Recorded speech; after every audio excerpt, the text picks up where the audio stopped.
Bismillahirrahmanirrahim. Assalamualaikum warahmatullahi wabarakatuh.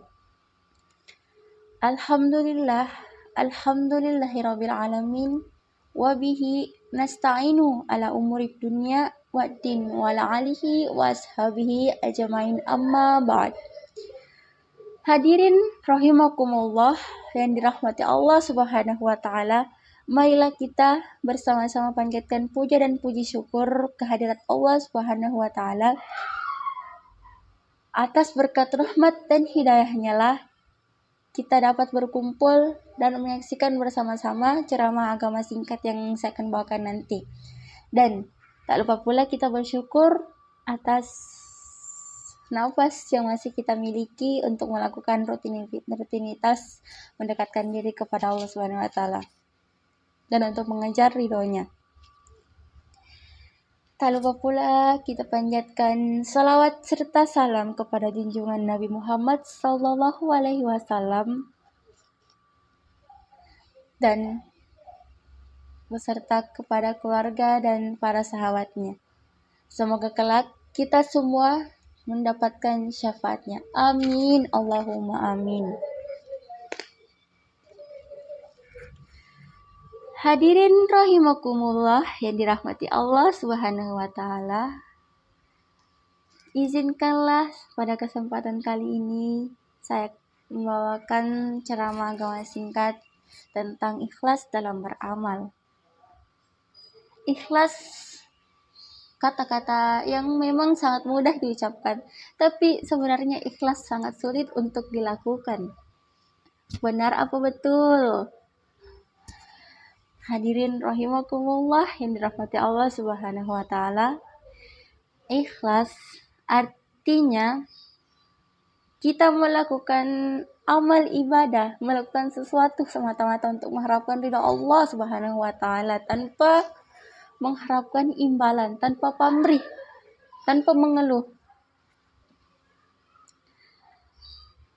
Seperti yang saya akan bawakan nanti, ikhlas dalam beramal, yaitu di sini saya akan menjelaskan sedikit tentang arti ikhlas dalam beramal, yaitu kita mendekatkan diri kepada perintah-perintah Allah Subhanahu wa taala. Kita melakukan salat, kita melakukan zakat, kita melakukan amal-amal ibadah lainnya tanpa mengharapkan pujian ataupun upah dari sesama makhluk. Artinya sesama manusia. Hadirin rahimakumullah, banyak yang saya lihat jika mereka melakukan salat itu atas disuruh ataupun apa, semata-mata dia ingin dipuji. Apalagi kalau pacarnya yang suruh, wah langsung mau salat. Tapi kalau dirinya sendiri mau salat, tidak tahu mau gak atau tidak. Hadirin rahimakumullah yang dirahmati Allah Subhanahu wa taala, seperti kisah Rabiah Adawiyah yang sangat mencintai Allah Subhanahu wa taala. Rabiah Adawiyah ini adalah seorang wanita yang sangat mencintai Allah Subhanahu wa taala. Saking cintanya dia hanya tidak mengejar surganya, tapi dia ingin bertemu dengan Allah Subhanahu wa taala. Saking cintanya dia kepada Allah Subhanahu wa taala, tidak mengharapkan surganya, tapi dia cuma mau ketemu sama Allah Subhanahu wa taala. Rabiah Adawiyah juga tidak mau menikah, tidak mau bersuami. Karena apa? Saking cintanya dia kepada Allah Subhanahu wa taala, dia tidak mau menikah dengan dia tidak tertarik dengan laki-laki atau tidak mau menikah karena dia takut dia menyakiti hati seorang laki-laki itu ataupun anaknya kelak, karena dia tidak mau cintanya terbagi kepada laki-laki atau suaminya nanti. Meskipun Rabiah Adawiyah mengetahui bahwa menikah adalah sunnah dalam agama, tapi dia tidak mau karena ya dia cinta kepada Allah SWT. Dia tidak mau cintanya terbagi kepada orang lain. Dia tidak mau menyakiti hati laki-laki tersebut. Karena dia cuma mau fokus kepada Allah SWT. Hadirin rahimakumullah, seperti dalam firman Allah dalam surah Al-Bayyinah ayat 5 yang berbunyi, Bismillahirrahmanirrahim. Umiru illa liya'budullaha mukhlisina lahuddina hunafa'a wa yuqimus sholata wa yu'tuz zakata wa zalika dinul qayyimah. Yang artinya, dan tidaklah mereka disuruh kecuali supaya menyembah Allah dengan menunaikan ketaatan kepadanya dalam menjalankan agama dengan lurus, dan supaya mereka mendirikan salat dan menunaikan zakat, maka demikianlah itulah agama yang lurus. Mohon maaf, saya lihat teks karena saya tidak hafal ayatnya. Hadirin rahimakumullah yang dirahmati Allah Subhanahu wa taala. Di dalam sebuah buku dikatakan bahwa kenikmatan surga dan kesengsaraan neraka pada hakikatnya sama, yaitu kembali kepada Allah Subhanahu wa taala. Kenikmatan surga semata-mata bukanlah karena banyaknya amal ibadah yang hambanya perbuat, tetapi karena ridho Allah Subhanahu wa taala.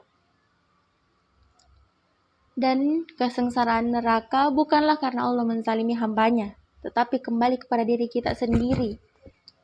Jika kita mendekati larang-larangannya, kita membuat larang-larangannya, otomatis kalian tidak sadar kalian membuat Allah murka. Kalian sendiri yang menjerumuskan diri kalian untuk disiksa di neraka tersebut nanti.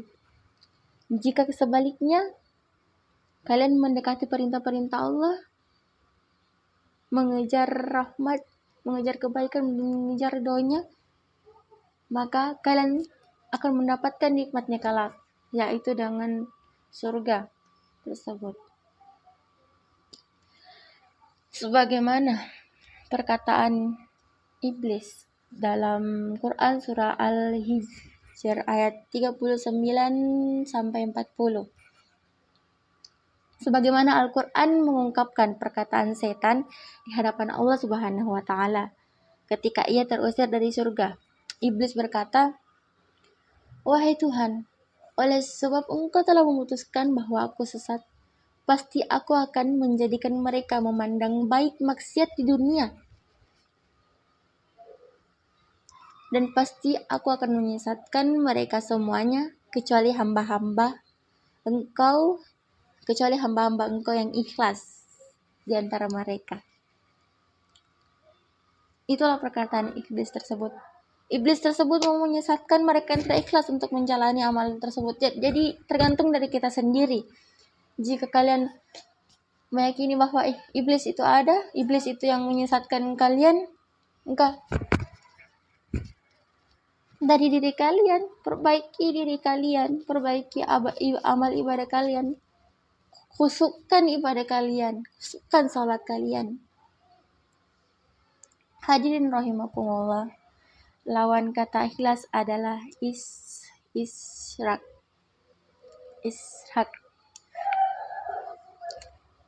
Isyak ini ada beberapa golongan, termasuk riya dan takabur. Isyak ini, jika kalian melakukan amal ibadah dengan isyak, maka kalian akan merasa bahwa, oh, saya ini hebat, saya ini segala-galanya, saya bisa segala-galanya, saya mau dipuji, saya mau dibilang, saya mau pamer bahwa saya kaya, saya hebat, cuma saya satu-satunya yang bisa melakukan amal ibadah tersebut. Nah, secara tidak sadar, kalian bukan mengejar ridho Allah Subhanahu wa taala, tapi kalian mau mengejar pujian dari sesama makhluk. Seperti beberapa contoh yang saya lihat, mohon maaf kalau bulan Ramadan itu banyak yang menyumbang, tapi entah itu apa, saya tidak bermaksud menyinggung.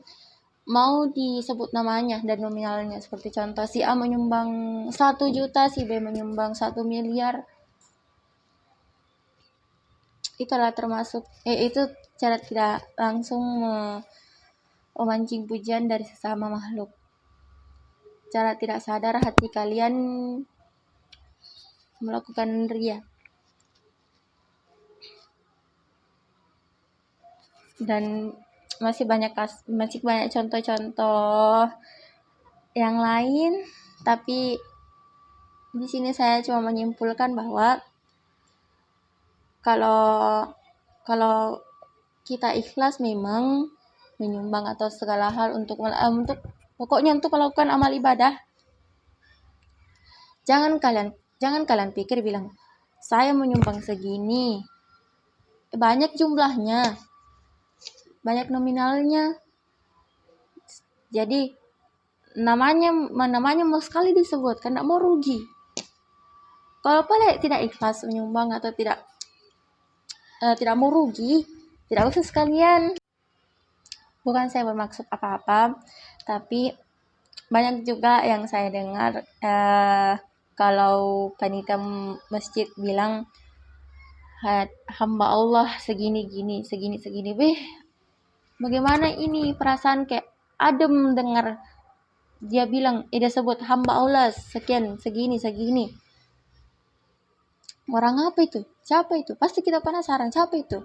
Nah, orang yang menyumbang tersebut juga tidak merasa dirinya bahwa wah saya ini banyak sekali. Wah, tidak, dia tidak begitu. Dia diam, dia senang, dia bersyukur. Terima kasih Allah atas nikmatnya sehingga saya masih bisa menyumbang segini. Hadirin rahimakumullah, jauhilah israk, jauhilah melakukan amal ibadah semata-mata karena ingin dipuji, jauhilah merasa hebat karena telah melakukan perbuatan yang baik begitu. Hadirin rahimakumullah, mungkin cukup sampai di sini yang bisa saya berikan dan bisa saya sampaikan kepada hadirin semua. Kesimpulannya di sini bahwa semoga kita selalu diberikan kesehatan dan nikmat dan selalu dibimbing oleh Allah Subhanahu wa taala dalam menjalankan rutinitas sehari-hari dan menjalankan aktivitas untuk semata-mata menggapai ridhonya.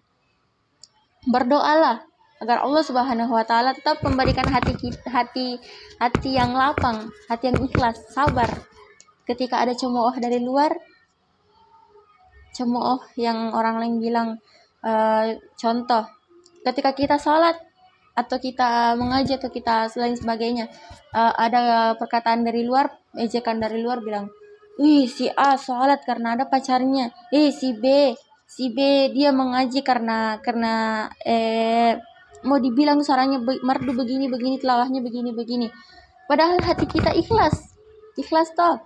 Nah, nggak usah dengar perkataan mereka. Biarlah mereka mau cungkil balik, biarlah mereka mau bilang apa ke kita, dosanya mereka sendiri yang tanggung. Selebihnya pahala mengalir terus kepada diri kita sendiri. Dan janganlah pernah putus dalam mengejar kebaikan di dunia dan mengejar kenikmatan di akhirat kelak. Intinya jangan terlalu fokus untuk mengejar kenikmatan dunia, karena dunia tidaklah selamanya, tapi hanya sementara. Dan janganlah terpancing dengan kenikmatan dunia, karena sesuatu harta, benda, ataupun sebagainya akan hilang, diambil oleh Sang Pencipta. Sekian dari saya, mohon maaf jika ada perkataan yang tidak kalian sukai atau kalian tersinggung, mohon maaf karena saya hanyalah manusia biasa. Yang jeleknya simpan di luar, yang bagusnya simpan di hati. Sekian, wallahul mu'afiq ila aqwamit thariq. Wassalamualaikum warahmatullahi wabarakatuh.